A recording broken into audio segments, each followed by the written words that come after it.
This is Dr. Andy Yates on the Incongruous channel, and let's have a think and a talk about Reiki. R-E-I-K-I, Reiki.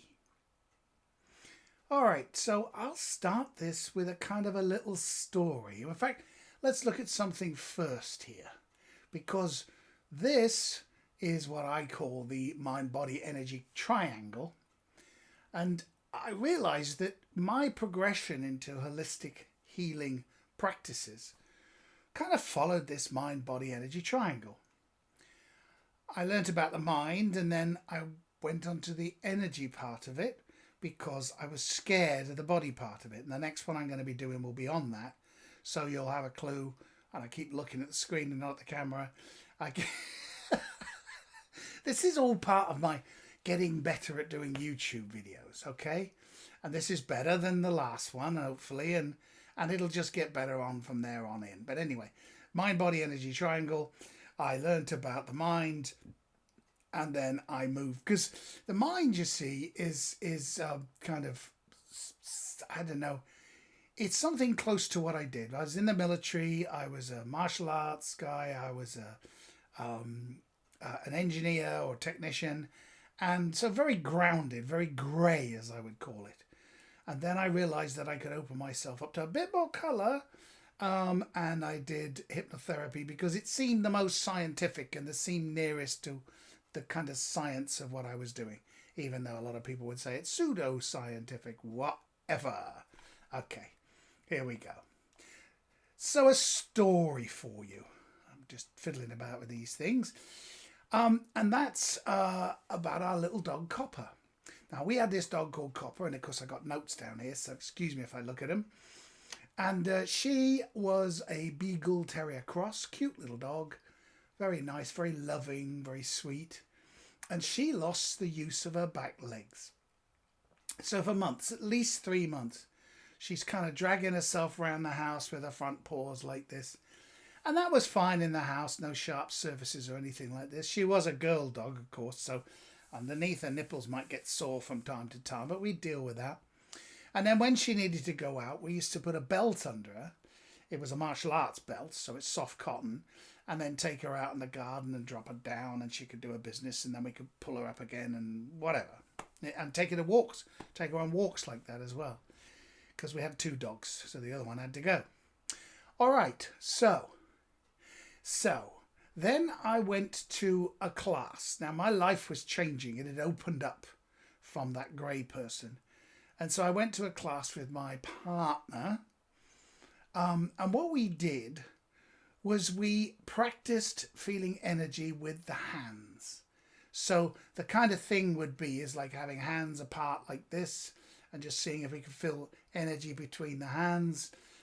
Even creating a ball of energy, seeing if we could get anything of that.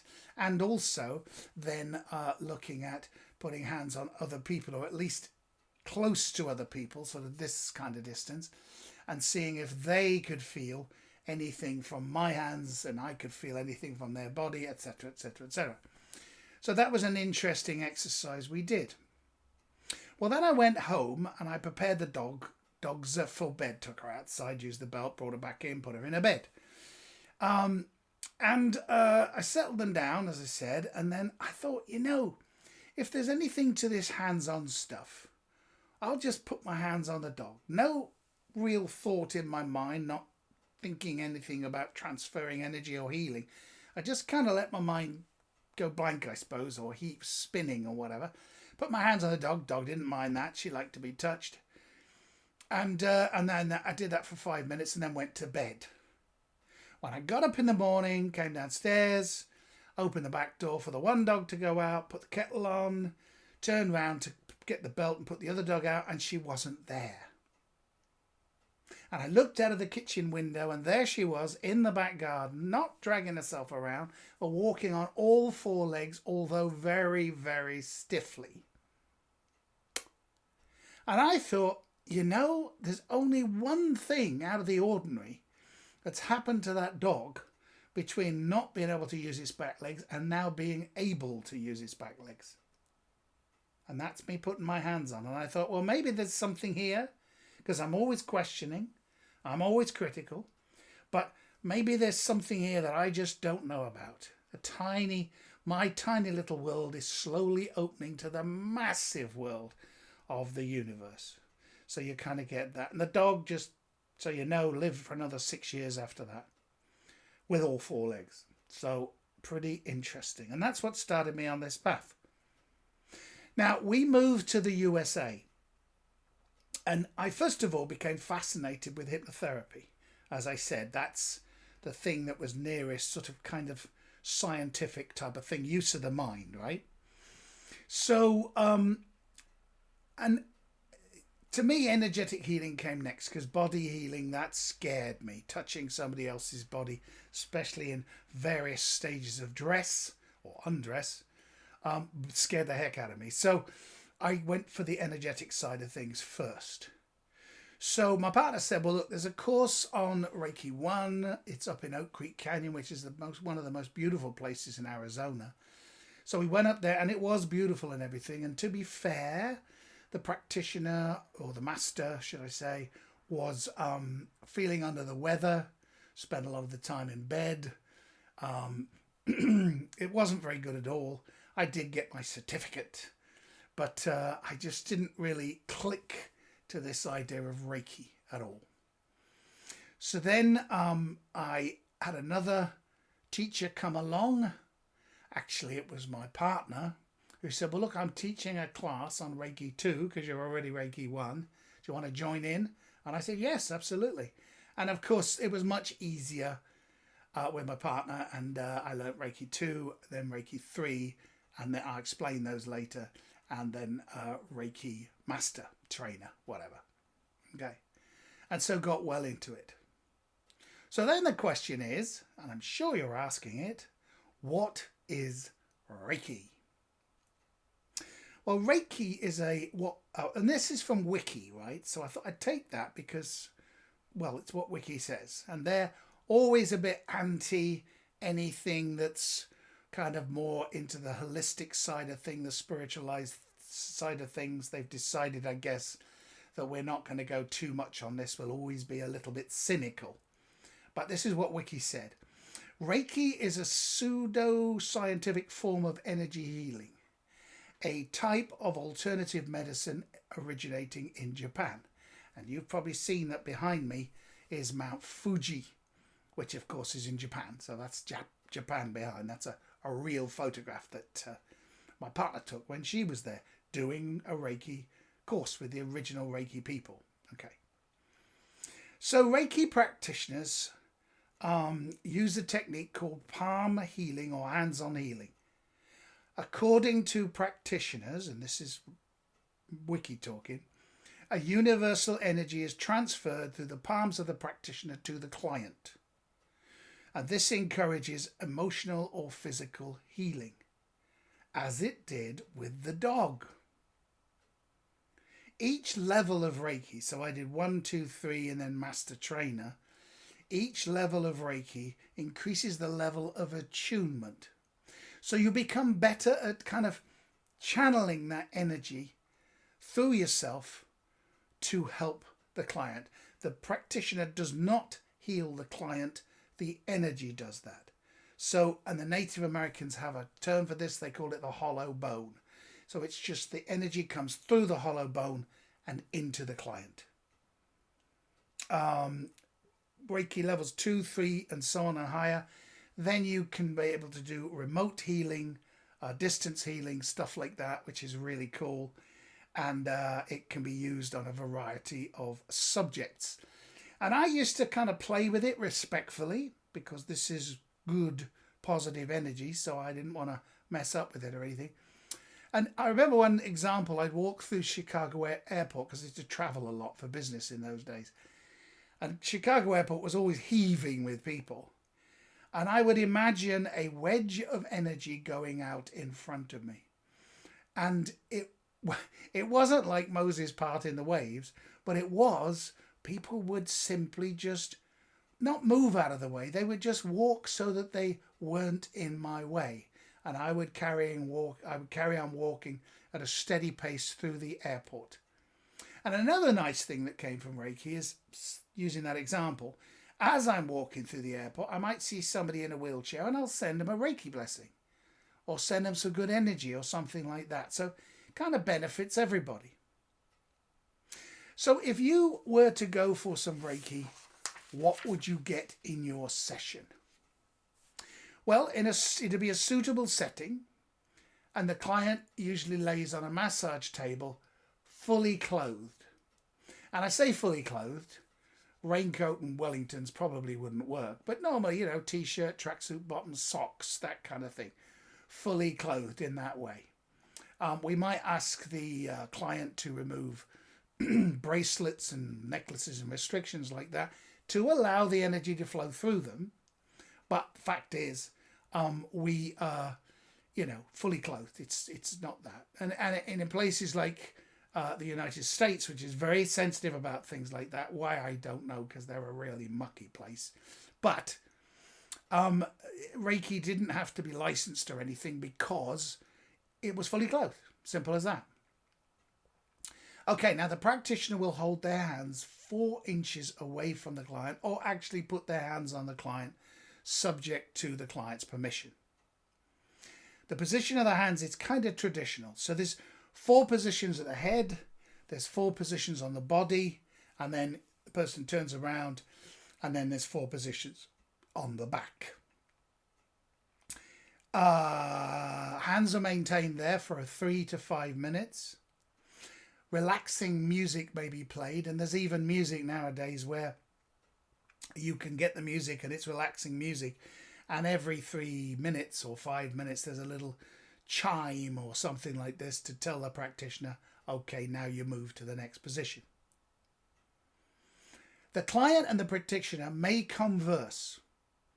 The client may talk about sensations, images, thoughts that they get from various hand positions, and this gives the practitioner a clue as to areas on the client that may need some extra energy.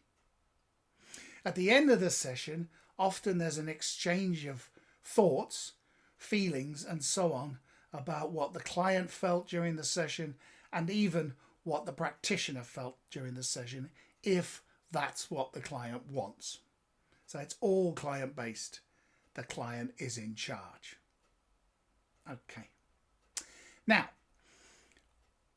the Reiki positions basically follow the chakras. And you may or may not have heard of the chakras. And this is a quick guide to the chakras. These are the main chakras that most people recognize. 7 of them, right? They've got colours in them, but it doesn't matter. People often refer to them as having different colours. Okay. And they are the energy centres throughout the body. And you can see from various diagrams that they are, in fact, where nerves kind of come together or the limbic system comes together. So some people say that there is a physical connection to the positioning of these chakras. And they've been used for thousands of years. So the way I think, I guess there's something that they represent that is real. Okay. And the traditional, as I said, the traditional hand positions of Reiki generally relate to these 7 that you've got here. So let's quickly go through what each chakra kind of represents, what it stands for, or where its energy is connected to. So for the root chakra, and I should mention that each chakra also relates to the organs that are local to its position. So the root chakra, that's the red one at the bottom there, is about grounding. It's about tribe, in other words, belonging, the family perhaps, your workmates, being part of the community, that kind of thing.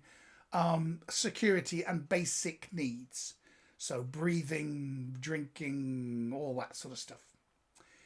The next one up, the orange one, is called the sacral chakra, and that talks about a sense of self.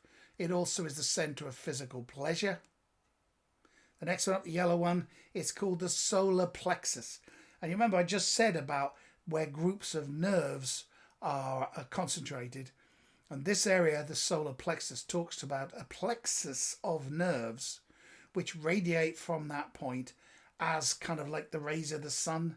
And that's why it's called the solar plexus, because it's a plexus of nerves. Next one up is the heart.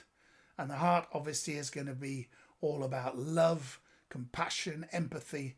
And well, empathy is a big one, but another big one is forgiveness, because a lot of people carry a weight of people they should forgive, because it will cut away that drain of energy from their body once they forgive somebody, even if in a sense it's unforgivable what happened. If you forgive or break that connection to yourself, you then stop energy draining out of yourself to keep that lack of forgiveness alive, if that makes sense. There's the throat chakra, that's the blue one. That is communication, self-expression, speaking the truth, speaking your truth. And that's very important, because a lot of people don't do that, especially in relationships. And it's tough. But if you speak your truth, generally it has a positive outcome, as long as you do it in an empathic way, with respect to the other person's feelings, that is. Okay? And the third eye. Now, I'll just mention about the colours here, because I am slightly colour perception challenged. I don't know what colour that is. Is it violet, indigo? Some people, I've seen that written down. It doesn't mean a thing to me. But anyway, so I've always considered it to be purple, but there we are. But anyway, it's that one. The indigo, I think, is the colour people say. That is the third eye. So that is the centre of perception, intuition, psychic abilities. And that connects to, I think it's the pituitary in the back of the brain, which is actually related to optical tissue. So in some way, it is a light sensing organ. And there's all theories about whether we actually had a third eye. And some creatures do. Lizards. There are lizards who actually have 3 eyes. They have 1 eye in the centre of their forehead. So it's not such a stretch, is it? But anyway, but that's the centre for your kind of psychic abilities and stuff like this. But that could be something as grounded as just perception, intuition, stuff like that. And then the crown chakra, which is right on the top. I see it as white. Here it's shown as, I don't know what colour that is. Magenta, purple, I don't know. And that is to do with transcendence. Being more than just yourself. Now that sounds very woo-woo, doesn't it? But if you think about it, if you do things for others and not for yourself, you are transcending yourself. So you can think of ideas about charities, helping local kids, the football club, whatever it is. Looking after your dog. My big dog's just coming here. Yeah, so that's that. Transcendence, connection, and that can also be transaction to spirit, which could be religious, or to the universe, or whatever it is you believe in. So that's the chakras. Now, in a Reiki sessions, modern Reiki sessions, often people will check the chakras so that they know when they apply the Reiki energy, they know where they want it to go. Important. Sorry, I keep looking at myself on the software screen. Here we go. And to check that, they might use a pendulum looking something like this. Let me put it in front of my t-shirt. There you go. Something like this. And the idea is there's a crystal on the end, not that that matters, but there is a crystal on the end, and you kind of program it to respond in a certain way. So it's a bit like dowsing, and it feels energy. You can see it starting to move now, right? I don't know why it's moving, whether it's reacting to me or not, or whether it's just my hand. A lot of people say it's to do with micro movements which are created by your subconscious mind. Don't know. We'll try this. It's a live demonstration, so there's a good chance it won't work, but we'll try it. Okay? So I could put my hand under there like this. Sorry, let's get it where you can see it. And say yes, yes, yes, yes, yes, yes, yes. And look what happens. Now, is that caused by my hand moving? It might be. I'm okay with that. But I think it's more about energy. Okay? So, oh, it's really going now, isn't it? So the point is you program it so it will tell you positive or a yes, negative or a no, and also if it doesn't move or it moves in a certain direction, you can say that's neutral, nothing. So you can apply that to all the chakras and get an idea of where the client, I'm looking at my picture again, where my where the client needs the most energy. And the client may give some feedback on that and say, well, yeah, I am having a problem with my boyfriend. That's why my heart is down, negative, or blocked. And then the Reiki energy can be used to do those unblocking. What a Reiki practitioner will often do is do a check of the chakras at the start of the session and then a check of the chakras when the session is over to see if there is a difference. And usually there is. What normally happens is they'll detect one or two chakras that are either blocked or running in the negative direction. And then when the session is finished, they're all positive, all running in the right direction. Or they need a bit more work. So that's the way the pendulum works. Reiki is applied as indicated by the pendulum, as I mentioned. And the Reiki hand positions can be varied as required.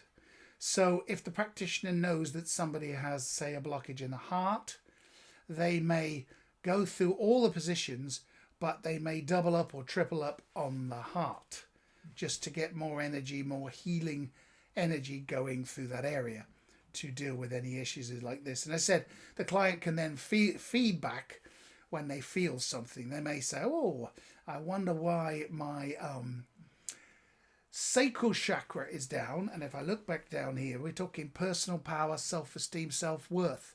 So maybe that's why they don't feel strongly about their own self-worth, their own self-esteem. So that might be something they want to work on. And while they're here in the Reiki session, this is something the Reiki practitioner can work on by allowing energy to flow to that place to kind of resolve that issue. Now, just one more thing, because we're almost done with this, really. There's not much to Reiki except the fact of going to a session and allowing it to help you. It's a lovely feeling, a lovely session, and it's very pleasant. You know, and I could say if nothing happens, but every Reiki session I've gone to, something positive has come out of it, even if it's a tiny thing or a great big thing, like getting a dog and fixing its back legs. What can I say? It's a wonderful thing. Now, practitioners may get together and they'll have something called a Reiki share, and there might be a number of practitioners, say 4, working on one table. So one of them will get on the table, the other 3 will work on them. And what's lovely about that is that when they're checked with the pendulum to see what the state of their chakras are in, if they note that the heart chakra, let's go back to that one, the heart chakra is showing some negativity or is blocked, then, 2 practitioners could put their hands on top of each other's hands and work on that, sending even more energy to that area to resolve any issues that are held in the heart. So it's a wonderful thing. And for me, it was the natural step after I'd done a mind therapy like hypnotherapy, and then next to move to energy therapy. And in the back of my mind, I've got this scary thought that the next thing I'm going to do is going to be body therapy, and that's the next YouTube video I'm going to do. So hopefully you've enjoyed this. Hopefully you've learned something about it. There are plenty of Reiki practitioners around. Look them up online. You'll find some. I'm sure you'll find a good one. Look for, recommendations and stuff like this. There are probably, I'm looking at the picture again. Look at the camera. I'm trying my best to do this. I'll get it. I will get it. Yeah, you can look it up. They sometimes have directories that you can look through or something like this, or other recommendations or comments from past clients that will recommend or not. So it's worthwhile doing a bit of research on the web to try and find somebody, and also somebody local, so that you can just pop down to them whenever you need a session. So that's really good. All right. So that's in a nutshell what Reiki is. And it is a good thing. It is a nice thing. I recommend you try it. But it's up to you, of course. All right. So hopefully you've learned something. This is Dr. Andy Yates. This is the Incongruous Channel. And everybody, as I always say, please take care.